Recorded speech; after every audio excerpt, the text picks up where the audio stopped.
ቶዮታ የቢዜድ3 ታላቅ ወንድም የተባለለትን BZ7 EV ካር ለገበያ አቅርቧል። ባልተለመደ መልኩ ቦዲ ታይፑ ሴዳን ሲሆን ዋጋውም በጣም ርካሽ እንደሆነ እየተነገረለት ይገኛል። መኪናው ቻይና እንደመመረቱ 100% እርግጠኛ ሆኜ የምነግራችሁ ዋጋው ዝቅተኛ ነው። ሰላም የተከበራችሁ የቻናሌ ቤተሰቦች እንደምን ሰነበታችሁ? እኔ ጆርናሊስት ጎሳ ነኝ።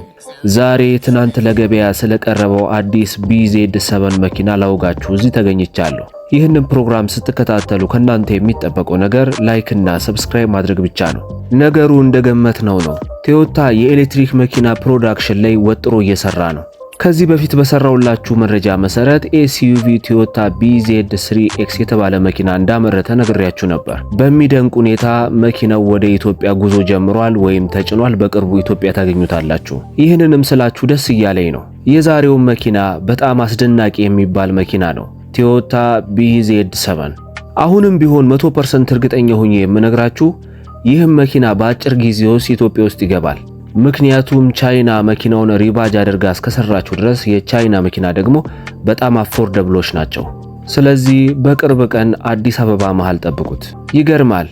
ገና BZ3Xን አጣጥመን ሳንጨርስ ይሄው ቶዮታ ሌላ መኪና ይዞብን መጣ። መኪናውን ዝም ብላችሁ ስታዩት ቶዮታ ካምሪ ነው የሚመስለው። ምናልባትም መኪናው በአውሮፓ ቢቀርብ ቶዮታ ካምሪ ፕላስ የሚሉት ይመስለኛል። ነገር ግን መኪናው ቶዮታ BZ7 ሴዳን ነው። የኢትዮጵያ ሕዝብ ስለ መኪና ቢጠየቅ የሚመልሰው አንድ ነው፣ ቶዮታ። በእርግጥም ሕዝባችን ቶዮታ ወይም ሞት ያለ ይመስላል። በአሁኑ ሰዓት በዓለም ላይ ብዙ ነገሮች ተቀያይረዋል።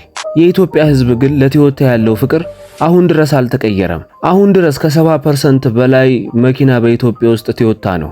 ይህ ምን አይነት ፍቅር ነው?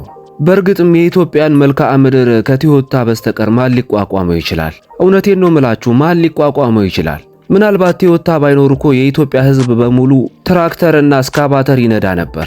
ምክንያቱም መልክዓ ምድሩ በጣም አስቸጋሪ ነው። ጣሊያን እንኳን ኢትዮጵያን ልትወር መታ የዘረፈችው ነገር አንድ ነገር ነው፣ እሱም ጨው ብቻ ነው። ምክንያቱም መልክዓ ምድሩን ገና ለማስተካከል የሚፈጀው ጊዜ የኢትዮጵያን ንብረት እንድትዘርፍ አላስቻላትም።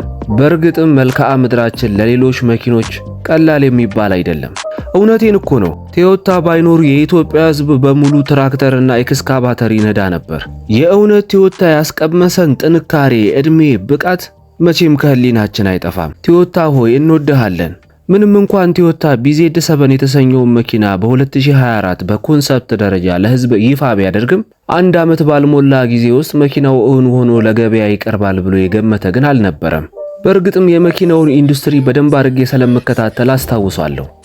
በ2024 ቶዮታ BZ7ን በኮንሰፕት ካር ደረጃ ለህዝብ ይፋ አድርጎት ነበር። በ2024 ካሳየ ኮንሰፕት ካር የተወሰኑ ነገሮችን ቀናንሶ ጨምሮና ሳምሮ መኪናውን አሁን ላይ ለገበያ አቅርቦታል። መኪናውን ዝም ብላችሁ ስታዩት ለአይን ምግብ ነው። ከዚህ መኪና ጋር የሚመሳሰሉት እንደነ BZ3፣ BZ4X፣ BZ3X የተሰኙት መኪኖችን እናስታውሳለን። ነገር ግን ሁሉም SUV መኪኖች ናቸው። በስም ደረጃ አንድ ይምሰሉ እንጂ ቦዲ ታይፕ ከመጣችሁ ግን ፍጹም የተለያዩ ናቸው። አዲሱ BZ7 መኪና ሴዳን የሚባል መኪና ነው። ማለትም በአዲስ አበባ ምድር በብዛት ራይድ የሚሰራባቸው መኪኖች እንደማለት ነው። በእርግጥም ይህንን ሞዴል ለምን ሴዳን እንዳደረጉት ግልጽ ነው። ምክንያቱም አብዛኞቹ የBZ ሞዴሎች SUV ናቸው። ቶዮታ ኮሮላ 2024 ብቻውን ቀርቷል። ስለዚህ በፉል ኤሌክትሪክ የሴዳን እጥረት አለበት ቶዮታ። ያንን እጥረቱን በዚህ መኪና የሻረው ይመስላል። አይናችሁ ትንሽ ቦጌ ከሆነ መኪናው ከቶዮታ ካምሪ ጋር የተወሰነ መመሳሰል እንዳለው ታስተውላላችሁ። ኢቭን ከጎንና ጎን ከኋላ ገጽታ አንጻር ስትመለከቱት ቶዮታ ካምሪ ነው የሚመስለው። ፕሮ ሞዴል መጠኑን ስትመለከቱት ግን በጣም ትልቅ ነው። ርዝመቱ እስከ 5 ሜትር ይዘልቃል። አስባችሁታል? በሴዳን 5 ሜትር የሚረዝም መኪና። አብዛኞቹ ከ3 ሜትር እስከ 4 ሜትር ከምናምን ቢሆኑ ነው እንጂ 5 ሜትር የሚደርስ ብዙም አታገኙም። እኔ ከማውቀው ከኒሳን N7 ጋር በመጠን ይመሳሰላል። ከዚህም ቢሆን በተወሰነ መልኩ ይበልጣል እንጂ አያንስም። ቶዮታ ዓላማው ምርጥ መኪኖችን መስራት ነው። ጎን ለጎን ግን የአካባቢ ጥበቃ ኃላፊነቱንም ይወጣል። ይህ ለቶዮታ ብቻ የተተወ አይደለም። የነዳጅ መኪኖችን ከመግዛት ይልቅ የኤሌክትሪክ መኪኖችን በመግዛት የራሳችንን አስተዋጽኦ ማድረግ እንችላለን። ከቶዮታ የሚገርመኝ ነገር ደግሞ ከሌሎች ካምፓኒዎች ጋር በመጣመር የሚሰራው ስራ ነው። የሚገርማችሁ አዲሱ ሞዴል BZ7 የተሰራው በቻይና ጓንጉዙ አውቶሞቲቭ ግሩፕ ማዕከል በቶዮታ ቻይና ኩባንያ የተሰራ ነው። ማለትም ቶዮታና ቻይና በአንድ ላይ ተቀናጅተው የሰሩት መኪና ነው። ሶፍትዌሩን ሁዋዌ ያበለጸገው ሲሆን ሲስተሙ ሃርመኒ OS ኮክፒት ሲስተም ይሰኛል። መኪናውም ADAS ሲስተም ወይም አውቶፓይለት ሲስተም እንዲኖረው ተደርጓል። መኪናው ራሱን በራሱ ማሽከርከር የሚችል መኪና ነው። በትሪም ሌብል ቢለያይም መኪናው ፉል ኤሌክትሪክ የሚባል ሲሆን በፊት እንደለመድናቸው የቶዮታ ብራንዶች አስተማማኝ ነው፣ ጠንካራ ነው። መኪናው አሁን ላይ ለቻይና ገበያ የቀረበ ሲሆን በዚሁ ዓመት ለዓለም ገበያ ይቀርባል። መኪናውን ከበስተኋላ ከተመለከታችሁት የሚያስገርም ቴል ላይት እና ብሬክ ላይት ያለው ሲሆን እንደ ክንፍ ያለ ነገር ታስተውላላችሁ። ከጎን ስትመለከቱት ደግሞ ዳውንዋርድ ስሎፒንግ ሩፉ በጣም አስደናቂ ውበት ሰጥቶታል፣ ልክ እንደ ቶዮታ ካምሪ። መኪናው በ2024 በኮንሰፕት ደረጃ ሲተዋወቅ በውጭ በኩል ስክሪን ነበረው፣ ያንን አስቀርተውታል። እንደ ተጨማሪ ደግሞ በር መክፈቻ እጀታ ጨምሮበታል። ከበፊቱ ፊውቸር ካር ወደ ውስጠኛው ክፍል ስንገባ ደግሞ አምቢየንት ላይቲንግ ማለትም የአካባቢውን ብርሃን በተለያዩ አቅጣጫዎች ማየት የምንችል ሲሆን በመካከሉ ላይ ፍሎት የሚያደርግ ወይም የሚሽከረከር ስክሪን ተገጥሞለታል። ሌሎች መኪኖች ያሏቸው ኮመን የሆኑ ፊውቸሮች እንዳሉ ናቸው። ለምሳሌ ዋየርለስ ቻርጂንግ፣ ፓናሮሚክ ሰንሩፍ እንዲሁም ወዘተ። በአንደኛው ሩብ ዓመት የጂኤስ ቶዮታ ሽርክና ማህበር በመጋቢት ወር ብቻ ከ177477 በላይ ተሽከርካሪዎችን ሸጧል። ከዓመት ዓመት 19.3% እድገት እያሳየ ነው። ይህ የቶዮታ መኪና ተአምራዊ ገጽታ ነው።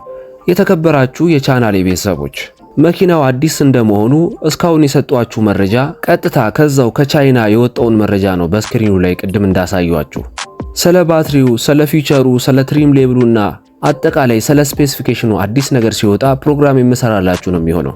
የተከበራችሁ የቻናሌ ቤተሰቦች አሁን ደግሞ የዚህን መኪና ዋጋ ማለትም የተገመተለትን ዋጋ የምነግራችሁ ይሆናል። ሁላችሁም ይህንን ለመስማት እንደጓጓችሁ ተስፋ አደርጋለሁ። አስቀድሜ ግን ተፎካካሪ የሚባሉትን መኪኖች በስንት እየተሸጡ እንደሆነ ልንገራችሁና የዚህን መኪና ዋጋ ስነግራችሁ ሁላችሁም ትደመማላችሁ። ለምሳሌ ID4 ቻይና የሚሸጠው እስከ 20,000 የአሜሪካን ዶላር ይሸጣል። BYD ሶንግ ፕላስ EV የሚባለው ደግሞ እስከ 24,000 የአሜሪካን ዶላር አሁን ላይ እየተሸጠ ይገኛል። በሌላ መልኩ ደግሞ ID6 አሁን ላይ እየተሸጠ የሚገኘው 36,500 የአሜሪካን ዶላር ነው። ID7ን ስንመለከት ደግሞ ከ33,200 አንስቶ እንግዲህ ከዛ በላይ የአሜሪካን ዶላር እየተሸጠ ይገኛል ማለት ነው። ይህ የBZ4X እንዲሁም የBZ3X እንዲሁም የBZ3 ወገን የሆነው አዲሱ መኪና በሴዳን የቀረበው አዲሱ መኪና አሁን ላይ የቀረበለት ዋጋ 19,000 የአሜሪካን ዶላር ነው።